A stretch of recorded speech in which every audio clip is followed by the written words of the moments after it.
Hello guys, এই দেখো এখানে আমি কাশ্মীরি আলুর দম বানাচ্ছি। তোমাদেরকে দেখাতে পারলাম না সম্বারটা কিভাবে দেয়।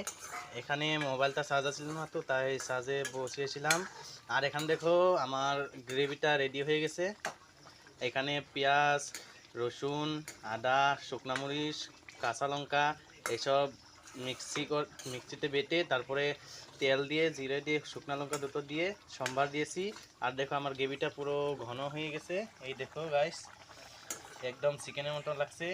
আমি কাশ্মীরি আলুদম বানাচ্ছি। আর এখানে আগে থেকেই আলুটা ভেজে রেখেছিলাম তরকারি থেকে উঠিয়ে।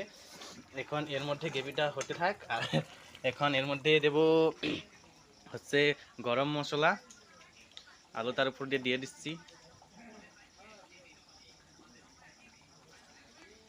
এই দেখো আমার গরম মশলাটা দেওয়া শেষ। এখন গ্রেভিটাও অলরেডি রেডি হয়ে গেছে, এখন নামানো যায়।